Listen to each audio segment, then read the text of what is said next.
अभी हॉस्पिटल पहुंच जाएंगे। भैया इतना स्लो क्यों चला रहे हैं, तेज चलाइए ना। अभी प्लीज प्लीज प्लीज कंट्रोल, अभी पहुंच जाएंगे। मैं बाबूजी को फोन कर देती हूँ।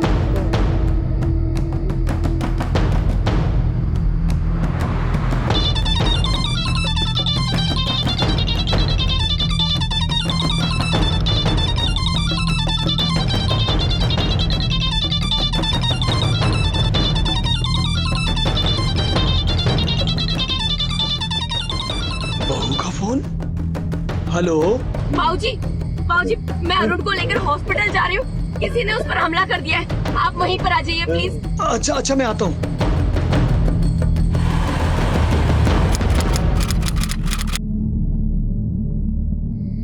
डॉक्टर साहब प्लीज। ये सब हुआ कैसे? डॉक्टर साहब 4 गुंडे घर में घुस आए थे, पेट्रोल छिड़का इनके ऊपर और आग लगा दी। देखिए हमने प्राथमिक उपचार तो कर दिया, लेकिन बाकी के इलाज के लिए आपको सिटी हॉस्पिटल लेकर जाना होगा, क्योंकि यहाँ पे बर्न वार्ड्स तो है नहीं। जी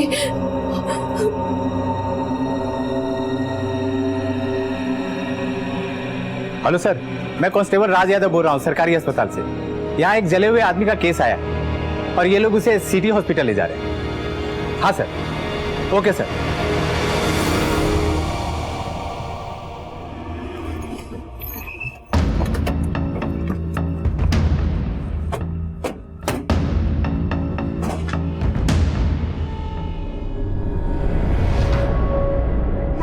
बेटा बेटा क्या हुआ? और कुछ बताइए बेटा, क्या हुआ है?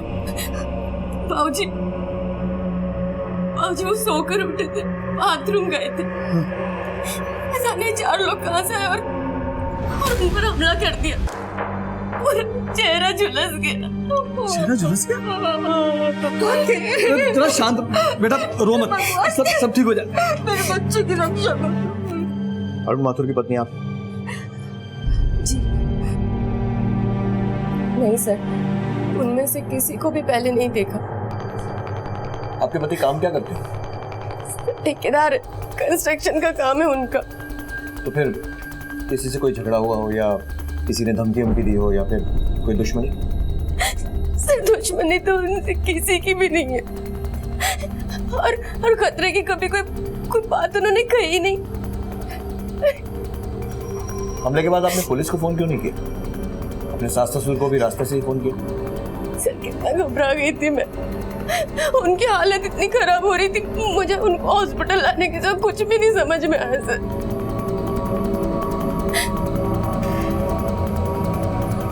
सर मेरी जानकारी में अरुण की किसी से कोई दुश्मनी है मुझे नहीं लगता। हाँ, कंस्ट्रक्शन का काम करता है वो, तो थोड़े बहुत मसले तो होते ही। ये अरुण की बेटी है? बेटा और बहू हमारे साथ नहीं रहते, पर इसे कभी कभी हमारे घर छोड़ जाते हैं। कल शाम को बहू आई थी, इसे हमारे पास छोड़ गई। आज इसका जन्मदिन है, बोला था शाम को आकर मनाएंगे। पता नहीं किसने दुश्मनी निकाली मेरे बेटे के साथ। तो आपका ये मकान किराए का है? हाँ सर।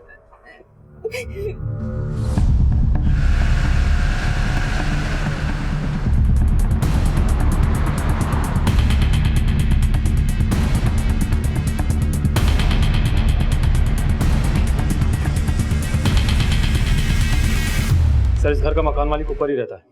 बुलाओ सर। ये घर तो कल दिन भर बंद ही रहा साहब, फिर ये 4 लोग कब आए और कब गए ये हमको पता नहीं सर। मतलब आपने किसी को आते जाते नहीं देखा? हाँ सर, हमने किसी को आते जाते नहीं देखा। अगर कोई रात में घुसा हो तो ये हम नहीं कह सकते, लेकिन एक बात है साहब, मेरी वाइफ ने सुबह 4 बजे कंपाउंड में एक प्राइवेट टैक्सी को आते हुए देखा था। उषा उसमें कहीं जा रही थी। उषा के साथ अरुण भी था? हाँ था।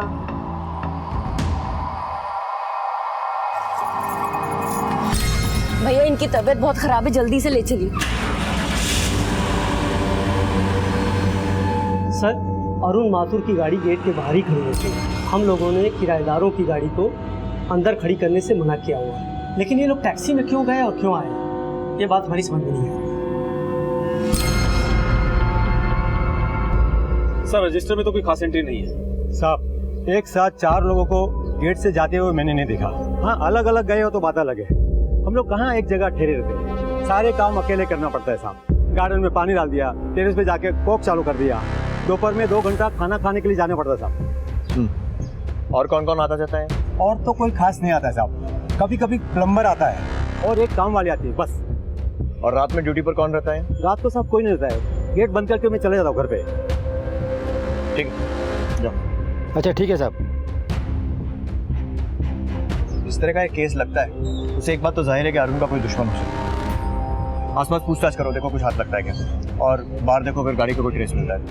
सर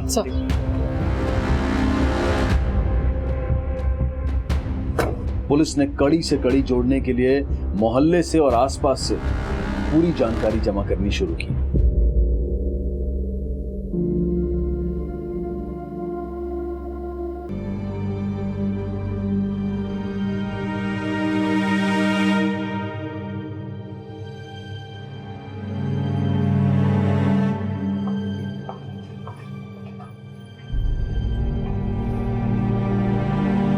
उषा जी,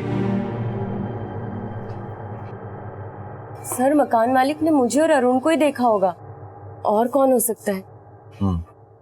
लेकिन वो 4 लोग जिनके बारे में आपने बताया, कमाल की बात है उन्हें किसी ने आते जाते नहीं देखा। सर हमारे अपार्टमेंट की पीछे की दीवार पर से कूद के आने के पहले भी कई घटनाएं घट चुकी हैं। देखिए, क्योंकि वारदात आपके घर में हुई है, हमें घर का मुआयना करना पड़ेगा। घर की चाबी है आपके पास? हाँ है ना सर।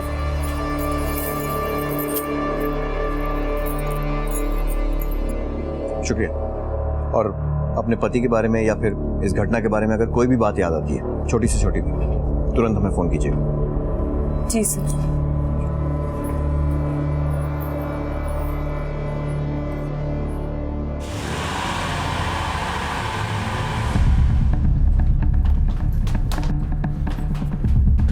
राइट, ताला खोलो।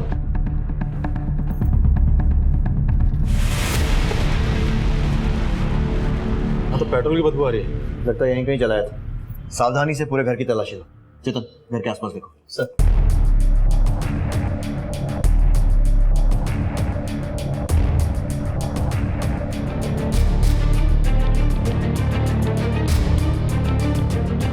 अंदर के कमरे में भी कुछ खून के निशान है, उसकी भी जांच कीजिएगा। Yes sir. सर ये देखिए सर, जांच करवाओ इसकी।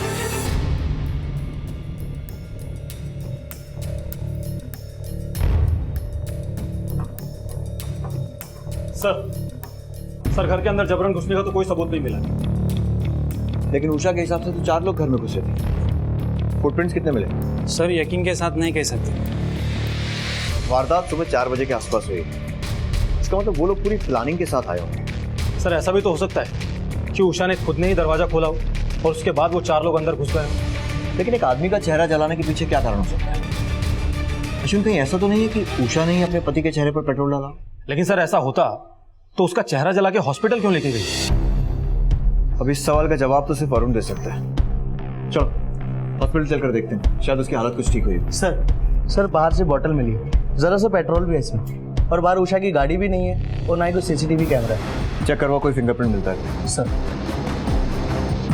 चलो।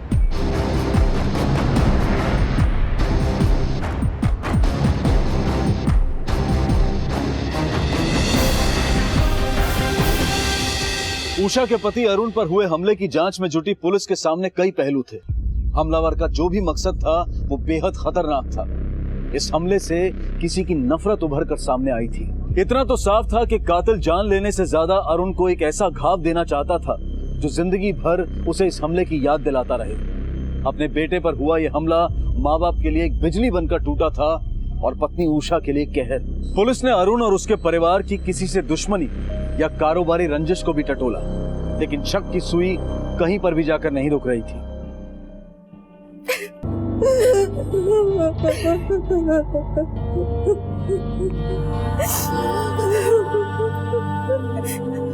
सर देखकर लगता तो नहीं है कि इन दोनों के बीच में कोई रंजिश होगी।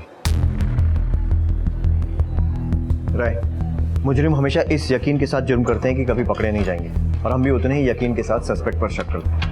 हमेशा ध्यान रखो। Doctor, yes inspector. इनसे बात कर सकते हैं? 1-2 दिन रुक जाइए। फेशियल बर्न्स है 35% और दाहिने हाथ में भी बर्न्स है। जख्म काफ़ी गहरा है। रिकवर होते ही हम आपको इन्फॉर्म कर देंगे। Thank you.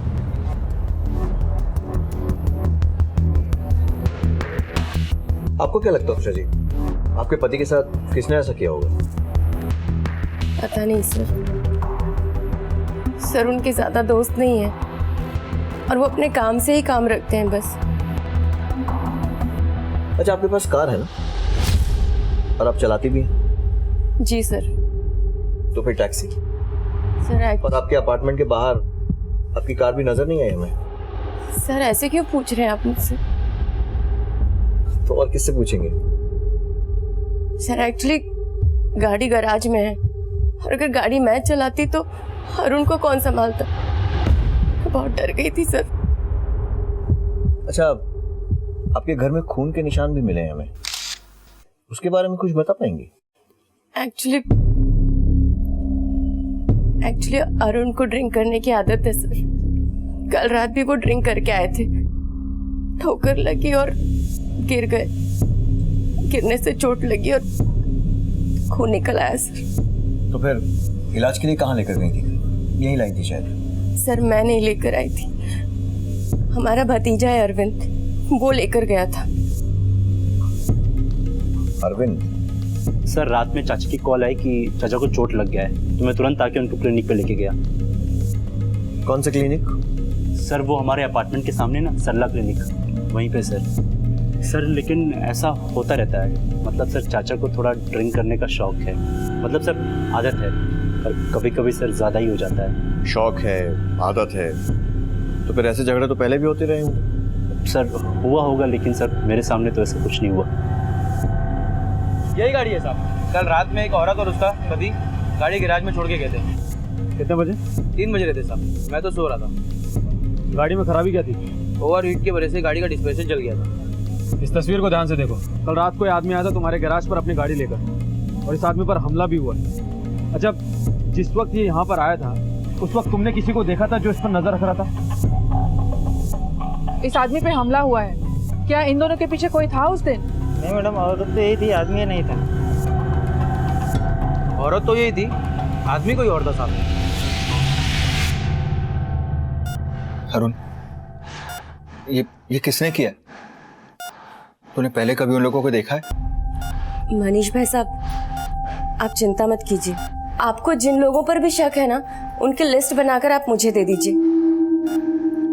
ये जब भी थोड़ा ठीक फील करेंगे मैं इनसे बात करूंगी। ठीक है, मैं लिस्ट आपको मैसेज कर दूंगा।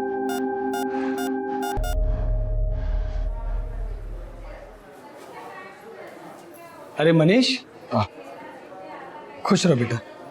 खुश रहो बेटा। जीते अरुण से मिला? जी अंकल जी, मिला तो, पर वो कुछ बता ही नहीं रहे। क्या नहीं बता रहा? अंकल जी यही कि उस पर हमला किसने किया। अब वो जो भी लोग थे उसने उन्हें देखा तो होगा ही ना। मैंने इतना भी कहा कि तू बोल नहीं सकता तो लिख कर बता दे, लेकिन वो बताना ही नहीं चाहते। तो अजीब सा बिहेव कर रहा है वो। मैं तेरी बात समझ रहा हूँ बेटा, तू परेशान मत हो। अब तुझे भी पता है ना कितने बड़े हादसे से गुजरा है वो। मुझे लगता है कि उसे समझने में थोड़ा वक्त लगेगा। उसे समझ जाने दे। और पुलिस है ना, वो तो अपना काम कर ही रही है? तू चिंता मत कर, सब ठीक हो जाएगा। चल हम लोग भी मिल लेते हैं उससे बेटा। चल खुश रह, खुश रह। जी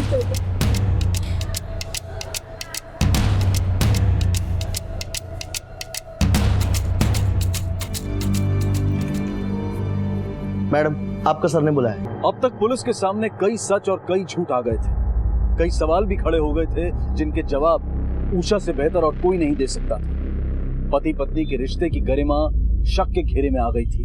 पुलिस ने क्राइम सीन का बारीकी से मुआयना किया, गवाहों के बयान लिए, सबूत जमा किए, लेकिन सीधा साधा दिखने वाला ये केस कानपुर की कलेक्टरगंज पुलिस की नींदें उड़ा रहा था। सर ये सब क्या है? आप लोग मुझे इस तरह यहाँ पर क्यों बुलाया है? आपको अगर मुझसे कुछ पूछना था तो आप वहां भी पूछ सकते थे। सर मैं पहले से इतनी परेशान हूँ और मैं आप लोगों की कंप्लेंट करूंगी डीसीपी साहब से। बिल्कुल कीजिएगा कंप्लेंट डीसीपी से। पहले ये बताइए कि ये आदमी कौन है? कौन है मतलब? अरुण है मेरे पति। लेकिन जब आपने गाड़ी गैराज में दी थी और उसके बाद टैक्सी किराए पर ली थी, तब आपके साथ ये आदमी नहीं था, कोई और था।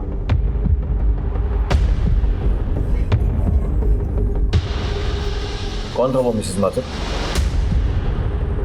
देखिए, हमें इस बात की गवाही दोनों जगह से मिल चुकी है। सर आपको गलत इन्फॉर्मेशन मिली है। मेरे साथ मेरे पति अरुण ही थे। ठीक है, अगर जवाब देने के लिए आपको समय चाहिए तो हमें भी कोई जल्दी नहीं है। अच्छा, 4 से 3 दिन के रहने का इंतजाम करो, रिमांड पर लो। सर एक मिनट, मुझे आप लोगों को कुछ भी बताने से पहले अपने पति से बात करनी है। वो मैं देखिए, हम लोग आपकी मदद करना चाहते हैं, तो आप तसल्ली से बताइए कि क्या हुआ था।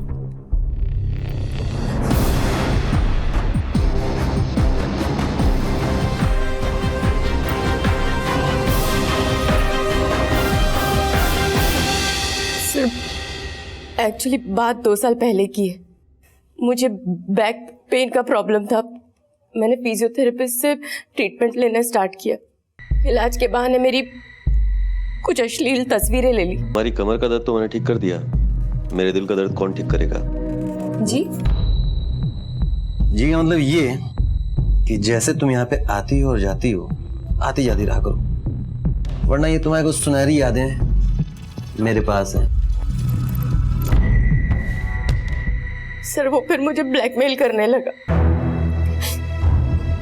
मुझसे कहने लगा कि मैं उसके साथ फिजिकल रिलेशनशिप बनाऊं। मैंने इनकार किया तो उसने कहा कि अगर मैंने उसकी बात नहीं मानी तो वो मेरी सारी तस्वीरें इंटरनेट पर डाल देगा। मैं बहुत डर गई थी। मैंने ये बात अपने पति से शेयर की। वो जो डॉक्टर है, फिजियोथेरेपिस्ट, उसके पास मैं अपने बैक के प्रॉब्लम को सॉल्व करने गई थी।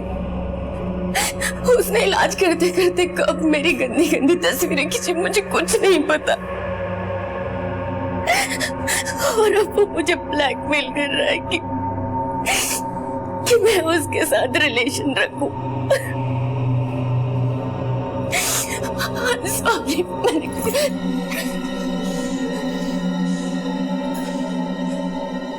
किसी कीमत पर यह बात बाहर नहीं जानी चाहिए। अपने पति को इतना परेशान देखकर मैंने उनसे कहा कि इस डॉक्टर से मैं खुद ही बात करूंगी। वो बार बार फोन करके मुझे परेशान करता था और एक दिन तो वो डॉक्टर सीधे मेरे घर आ गया। सर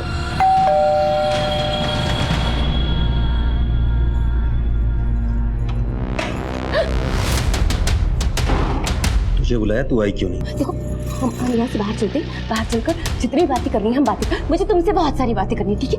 एक सेकेंड, चलो।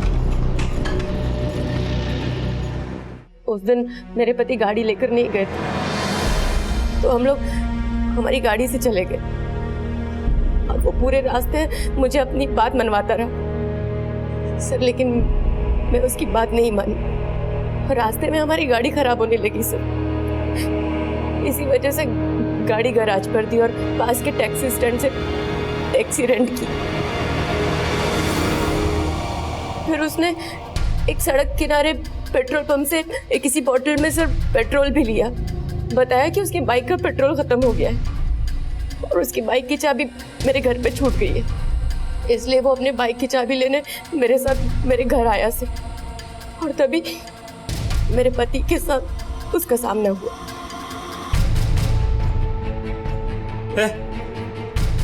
विकास है ना ये? अरुण, हिम्मत कैसे दी? अरुण, विकास ने मेरे पति के चेहरे पर पेट्रोल छिड़क दिया और आग लगा दी। मैंने शोर मचाया तो वो भाग गया। सर लेकिन आपने पहले तो कहा था कि वो 4 लोग थे। हाँ, मैंने अपने घर की इज्जत बचाने के लिए झूठ बोला था सर। उसके बाद रेंटेड टैक्सी में मैं अरुण को हॉस्पिटल ले गई और रास्ते में से बाबूजी को फोन किया। और आप अकेले अरुण को लेकर हॉस्पिटल चले गए, सही है ना?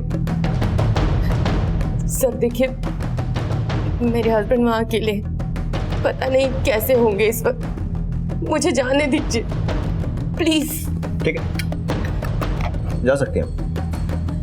विकास की डिटेल्स बस बता दीजिए। इनसे विकास का एड्रेस और बाकी डिटेल्स लो और इन्हें हॉस्पिटल पहुंचाओ। चलिए, थैंक यू सर।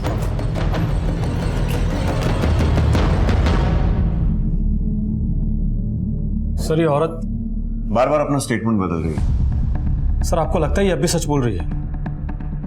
हो भी सकता है और नहीं भी, लेकिन अश्विन यहाँ पर बड़ी पहेली ये नहीं वो है। एक बात तो पक्की है कि इसमें एक और आदमी है, विकास शर्मा, जिसे टैक्सी वाले ने, गैराज वाले ने, सबने देखा। इसके बारे में पता करो। अगर ये आदमी मिल गया ना तो केस फौरन सॉल्व हो जाएगा। सर अपनी इज्जत को बचाए रखने के लिए उषा ने अब तक पुलिस के सामने कई गलत गवाहियां दी थी, पर आखिरकार उसे पुलिस के सामने सच्चाई रखनी ही पड़ी।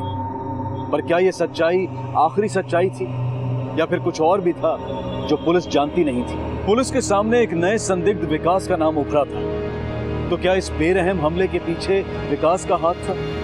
पुलिस ने अपनी तहकीकात के सिरे अब उस दिशा में मोड़ दी। हाँ सर, विकास शर्मा हमारे यहाँ फिजियोथेरेपिस्ट है। वो पिछले 4 दिनों से आया नहीं है। 4 दिन से देखा नहीं साहब विकास को। 2 दिन पहले विकास जी आए थे कुछ सामान लेने। अरे सुरेश भाई, ये सामान दे दो। रवि, ये सामान निकाला। 10 मीटर रस्सी, 1 क्रोबार, सलिया 15 mm और एक फावड़ा। ये लो। विकास जी ये सब क्या करेंगे आप? अरे कुछ नहीं, वो घर का गटर जाम हो गया था। अच्छा, ये ले। अच्छा ठीक है, चलता हूँ। मतलब मारने का सामान जुटा रहा था। सर, बगल के मेडिकल शॉप से विकास ने ये दवाइयाँ खरीदी थी कल शाम को। नींद की दवा और इंजेक्शन, मतलब बेहोश करके मारने का प्लान। अश्विन, इसके घर का एड्रेस मिला क्या? हाँ सर, यहीं फूल बाग में रहता है। चलो।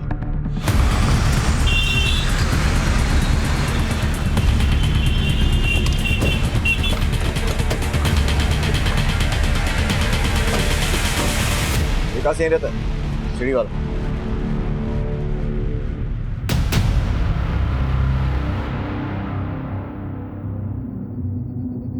सुनो, ये विकास कहाँ गया? सर यहाँ पर तो 4 दिन से ताला लगा हुआ है। इसके साथ कोई और रहता है? नहीं साहब, वो तो अकेला रहता है। और इसके गांव के घर का कुछ पता ठिकाना? सर ठीक तो याद नहीं, पर इटावे का है, तुलसी गांव। इसके माँ बाप भी वहीं रहते हैं।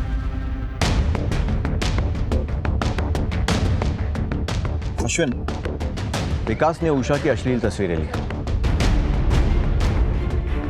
और उसके साथ शारीरिक संबंध बनाना चाहता था, जिसके लिए उषा राजी नहीं थी। तो इसके लिए उसे उषा पर हमला करना चाहिए था। उसके पति पर हमला क्यों किया?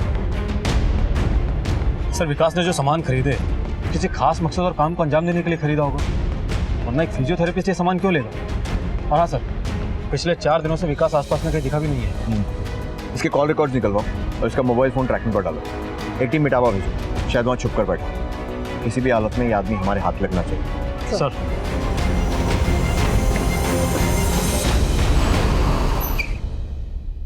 नाकाबंदी की सारी रिपोर्ट लखनऊ भेजो और हेडक्वार्टर से जैसे ही कोई आगू आता है मुझे इन्फॉर्म करो, ठीक है? सर। हाँ श्वेत। सर हमारी टीम विकास के गांव से लौट गई। कोई खबर? नहीं सर, पिछले 8 महीने से विकास अपने गांव में है ही नहीं। और सर पूछताछ के दौरान मालूम चला है कि विकास बड़े ही गरीब परिवार से है। उसके माँ बाप ने उसको कर्जा लेकर पढ़ाया लिखा है। उसकी मोबाइल लोकेशन और कॉल रिकॉर्ड्स बोल दिया सर, कल तक मिल जाएंगे। इंस्पेक्टर साहब कहाँ मिलेंगे? वो रहे।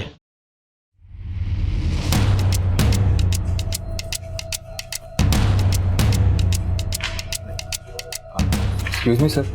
सर मैं मनीष, अरुण माथुर का बचपन का दोस्त। बोलिए। जी वो अरुण कुछ अजीब सा बिहेव कर रहा है। अजीब? सर मैं उससे मिलने हॉस्पिटल गया था और मैंने वहां उससे जानने की काफी कोशिश की कि ये सब किसने किया है, लेकिन सर वो कुछ बताने को ही तैयार नहीं। सर मैंने उससे ये भी पूछा कि अगर उसे किसी पर शक हो तो वो भी बताए, कुछ लोगों के नाम भी बताए, लेकिन सर उसने कुछ नहीं कहा। अरुण ऐसा नहीं है, वो काफी एग्रेसिव नेचर का है सर। वो ऐसे चुपचाप बैठने वालों में से नहीं है। और सर आज सुबह उसने मटन सूप पीने से इनकार कर दिया। हाँ तो मटन सूप नहीं पिया तो? सर अरुण दिन में 3 बार नॉनवेज खाने वाला आदमी है। आप चाहे तो पास वाले रेस्टोरेंट वाले से भी पता कर सकते हैं सर। फिर उसे नॉनवेज खाने की आदत थी और मटन सूप तो बाल्टी भर के पी सकता है सर। लेकिन आज सुबह जब नर्स ने उसे मटन सूप पिलाने की कोशिश की तो उसने नहीं पिया सर। माना कि उस पर अटैक हुआ है, टेंशन में है बेचारा, लेकिन मटन सूप से दुश्मनी, सर ये बात मेरे गले से उतर नहीं रही। वैसे गले से तो हमारे भी बहुत सारी बातें नहीं उतर रही, फिर भी आप कहना क्या चाहते हैं? सर मैं ये कहना चाहता हूँ कि अरुण बिल्कुल भी ऐसा नहीं है। हाँ वो बिजनेस में थोड़ा उतार चढ़ाव लगा रहता है, और एक बात सर, उसे शराब पीने की भी आदत है। और सर ये आदमी ये तो मेरा दोस्त सर मेरा मतलब है कि ये ये आदमी अरुण नहीं है, ये कहना चाह रहे हैं?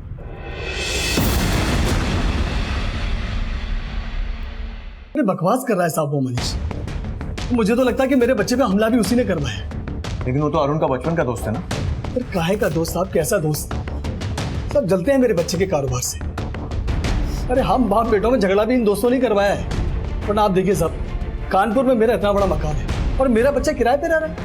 अरे हम अपने बेटे को नहीं पहचानेंगे जिसे हमने बचपन से पाला पोसा? उसकी खुशबू सूंघकर पहचान लेंगे साहब हम उसे। क्या बात कर रहा है मनीष। चलो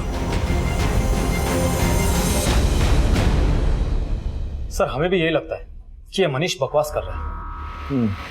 और ये अरुण का जो मोबाइल है वो कौन सी कंपनी का? Sir doctor.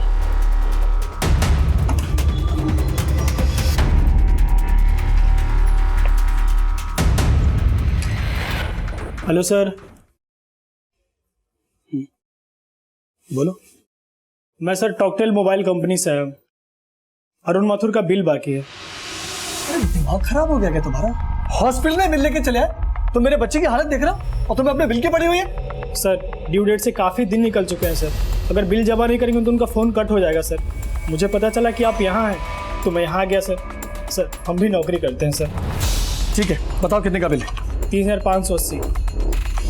ठीक है चल। सर उनका साइन चाहिए। अरे तुम हद कर रहे हो, उसकी हालत देख रहे हो, वो साइन कर सकेगा? सर रसीद पे साइन करने की जरूरत नहीं है सर। फिर जो बायोमेट्रिक स्कैनर है इस पे उंगली रखते हैं ऑटोमेटिक साइन हो जाता है सर। आराम से।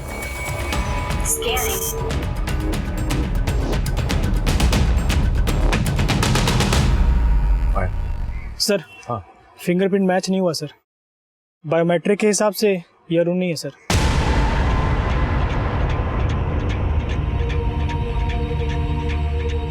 इसका मतलब बचपन का दोस्त मनीष सही बोल रहा था। इसका मतलब आपका शक सही था। एक काम कर, ये विकास शर्मा, इसका भी मोबाइल कनेक्शन तेरी कंपनी का है ना? एक मिनट सर। Yes sir. ठीक है फिर से अंदर जा। नहीं सर वो बुढ़ा मारने को दौड़ता है सर। इस बार तो मार ही देगा सर। कुछ नहीं होगा, मैं बोल रहा हूँ ना बेटा, अंदर जा और उसको बोलना गलती हो गई। जा एक बार। सर हाँ मैच कर गया सर। विकास शर्मा के नाम से मैच कर गया।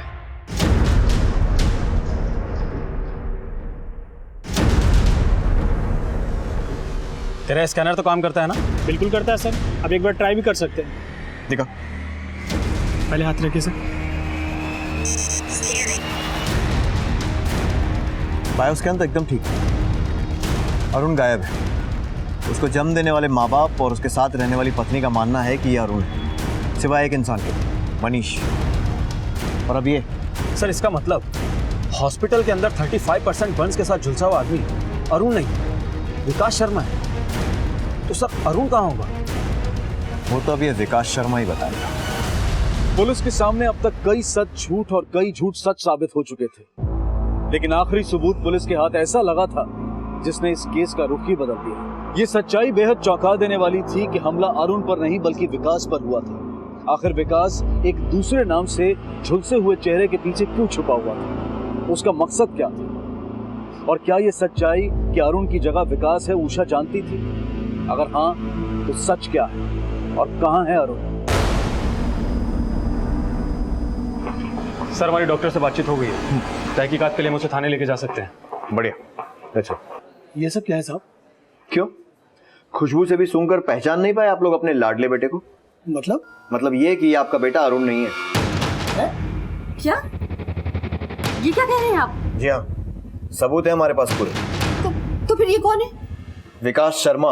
विकास शर्मा? और हमारा बेटा? गाड़ी में डालो। सर हमारे एक बात समझ में नहीं आई। एक आदमी विकास शर्मा एक औरत के चक्कर में फंसता है, बाद में वो औरत पीछे हट जाती है और फिर वो गुस्से में आकर उसके पति को जलाने का प्लान बनाता है, उसकी जगह ले लेता है। पर ना हमें उसके पति की लाश मिली है और जला भी तो कौन? मारने वाला। लेकिन अगर ये सचमुच उसे मारना चाहता था तो फिर इसने खुद पर पेट्रोल क्यों डाला?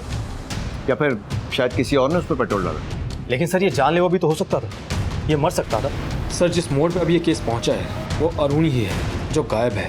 सर ये सेल्फ इन्फ्लिक्टेड तो नहीं हो सकता। इस कहानी के पीछे कोई ना कोई झूठ जरूर है अश्विन, और सबसे पहले हमें उस झूठ को पकड़ना पड़ेगा।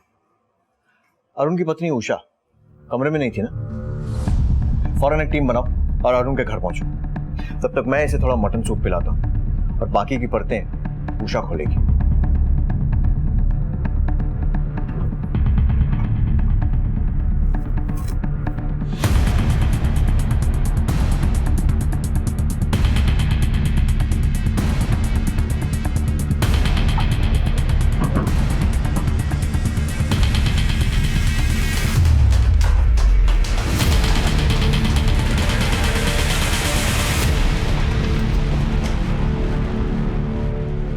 पूरे घर की अच्छे से तलाशी लो। सर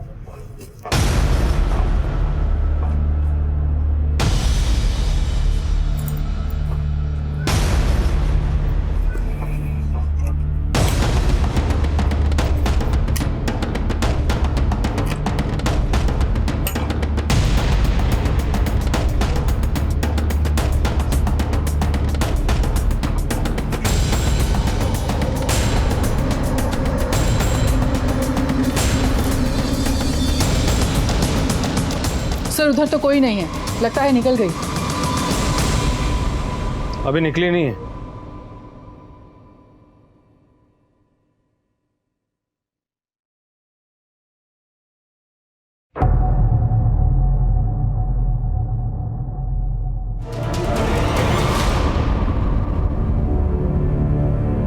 मिसेस उषा माथुर, आपके खिलाफ सारे सबूत हमें मिल चुके हैं और इस वक्त आपका स्टेटमेंट रिकॉर्ड हो रहा है। जो भी कहेंगी अच्छे से सोच समझकर और सिर्फ सच बोलिएगा, समझ गई आप?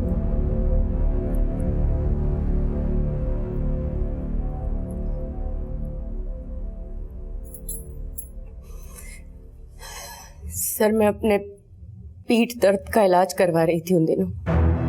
मेरे पति अरुण को शराब पीने की बहुत बुरी आदत थी और हम दोनों के बीच में कोई शारीरिक संबंध कई समय से नहीं था।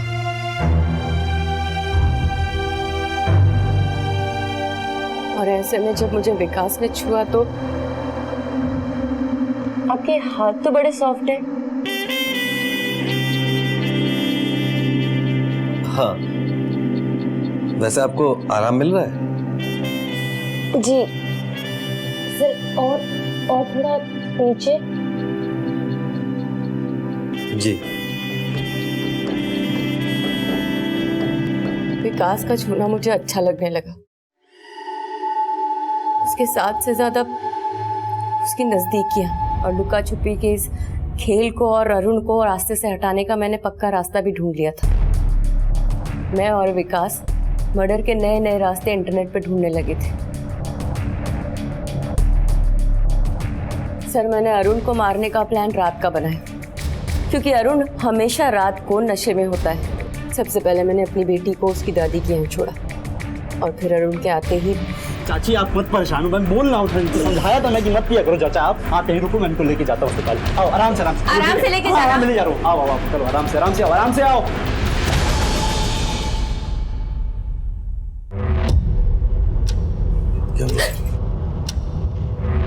फुट्टू हो तुम, भागे का है? अरे तुमने उसको मार दिया? धीरे बोलो। अरुण को भी अरविंद हॉस्पिटल लेकर गया है। जाओ, जाकर बाहर हमारे फोन का वेट करो। ठीक है, आराम से। हाँ, जाओ। बहुत दिलेरी दिखाई तुम लोगों ने। फिर उस पर हमने दोबारा वार किया।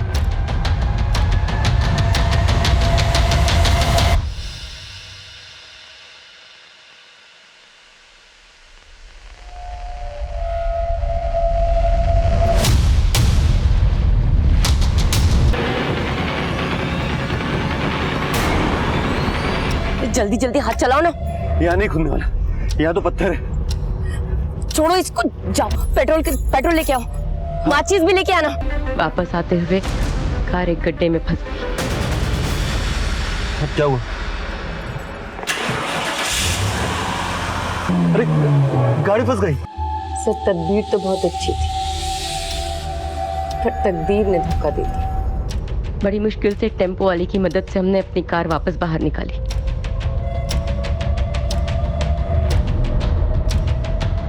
पर रास्ते में फिर खराब हो गई, इसलिए धक्का देते हुए गैराज तक ले गए।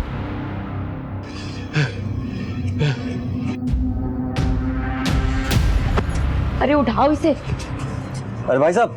अरे भैया उठाओ, हमारी गाड़ी जरा खराब हो गई है, देख लेंगे उसे। नहीं, इतनी रात में कोई मैकेनिक नहीं है, रख के जाओ, सुबह देख लूंगा। अच्छा, यहाँ पे कोई टैक्सी स्टैंड है क्या? आगे टैक्सी स्टैंड है, वहाँ से मिल जाएगी टैक्सी। वो तो समझ में आ गया, लेकिन फिर अपना खुद का चेहरा क्यों झुलसा दिया? ये लो, ये पहनो। जी शुक्रिया। क्या हुआ? एकदम सही लग रहे हो अरुण की तरह। अरुण? इन्होंने बोला कि अरुण को हम मारेंगे और अरुण की जगह मैं ले लूंगा। सिर्फ जगह ही नहीं, नाम, कारोबार, पैसा, सब। उसके बाद उषा ने मेरा चेहरा झुलसा दिया ताकि किसी को पता न लग पाए कि इस झुलसे हुए चेहरे के पीछे अरुण नहीं, हम हैं।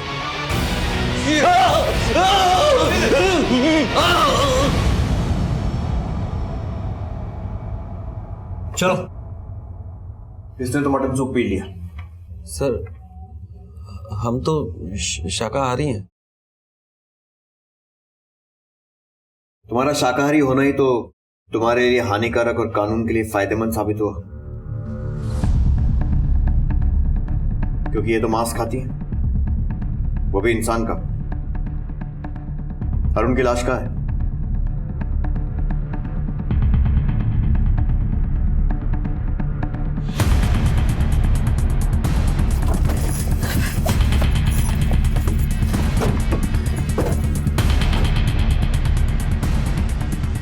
किधर? चलो।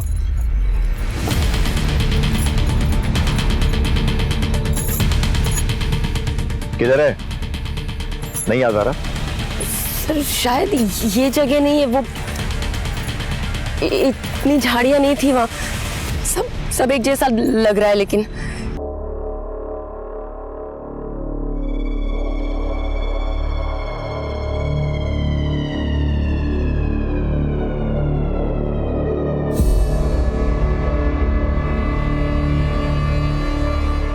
मुझे नहीं मालूम कि तुमने ये सब करके क्या पाया और ये सब किया क्यों, लेकिन जब भी लोग इस केस के बारे में सुनेंगे ना, तो तुम दोनों की हिम्मत और बेवकूफी के बारे में सोचते रह जाएंगे। तुमने खुद अपने ही हाथों अपने घर को आग में झोंक दिया। पति पत्नी के रिश्ते में विश्वास एक अहम सूत्र है जिस पर शादीशुदा जिंदगी की बुनियाद टिकी होती है। कानपुर की एक सत्र अदालत ने उषा और विकास को आईपीसी की धारा 302, 301 और 120 के तहत उम्र कैद की सजा सुनाई। कहते हैं कि सूरत बदलने से सीरत नहीं बदलती, देर से ही सही, लेकिन प्रकृति अनीति बर्दाश्त नहीं करती और जिंदगी का सफर सही रास्तों पर ही चलकर तय किया जा सकता है। गलत रास्ते सिर्फ हैवानियत और गलत अंजाम की तरफ ही ले जाते हैं। इसी विचार के साथ अब मैं अनूप सोनी आपसे विदा लेता हूं। फिर मुलाकात होगी अगले एपिसोड में एक और चौंका देने वाले केस के साथ। तब तक अपना और अपने परिवार का ख्याल रखें और देखते रहें क्राइम पेट्रोल डायल 100। सबक एक को सीन हम सबको। जय हिंद।